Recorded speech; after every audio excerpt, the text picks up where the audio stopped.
Hello there all. I am going to be lecturing over the rules of probability for Math 133. Now remember, these notes are available on my personal website. Hold on, let me go bring that website up. There it is, personal.jccmi.edu. I actually have them in the traditional section right here, chapter 5 notes. I will also be putting them in the online section, no problem. Okay. So let me go back to the notes and see what we can take. All right. First thing is, a random experiment is the process of observing outcomes. The elementary outcome is a single outcome, and the sample space is the set of all of outcomes. And it sounds really complicated, and I'm not going to read it to you. I think you guys can read it on your own, but let's talk about what it means. So if we were going to toss a fair 20-sided die, first of all, we'd have to know what fair means. So when you toss a die, if it's fair, it's going to mean that every side is equally likely. In other words, all the elementary outcomes, i.e. every single side, are equally likely.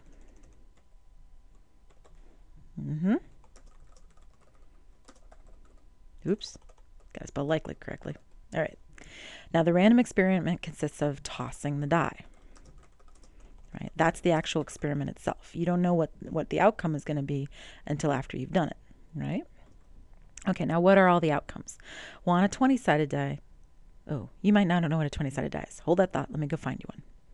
Yep, there's some Google imaging. Here we go. All right, these are 20-sided dice. They are icosahedrons. So they're figures that have 20 different sides. Each of them is a triangle. So when you roll it, whichever side is facing up, like in this particular one, it's a 7. That's what they look like. So they're numbered 1 through 20. Lots of games use them. Oops, got to go back to the notes. Sorry, forgot about what I was doing. All right, so the outcomes are 1, 2, 3, 4, 20. The sample space. Well, the sample space is the collection of all the different outcomes, right? So I guess we could say for the outcomes, you could say each of the faces of the die as an outcome, right?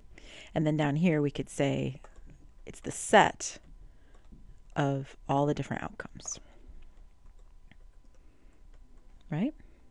So 1 through 20. Cool. All right, now an event is a collection of outcomes. Could be simple events. Simple events mean there's only one outcome possible.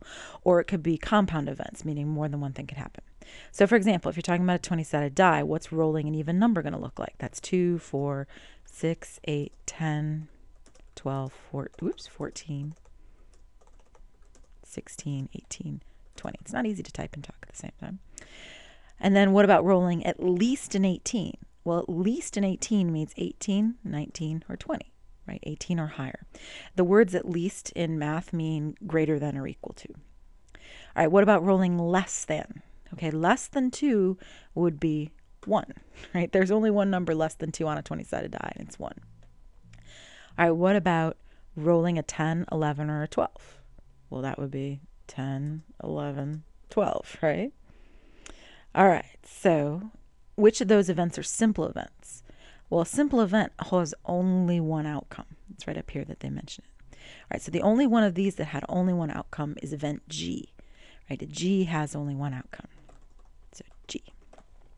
There we go, simple event. Next, what is the probability of every one of those things that we just talked about?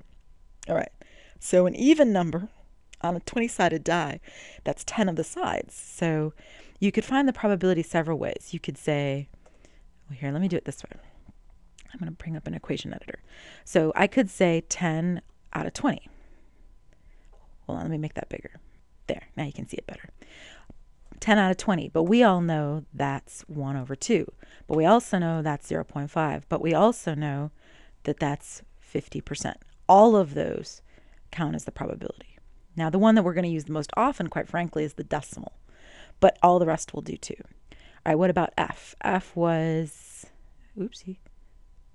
F was the 3, and then there's a 1, and then there's a 3. So this one's going to be 3 out of 20. Then it's going to be 1 out of 20, then 3 out of 20. And I'll pick up right here in the next video.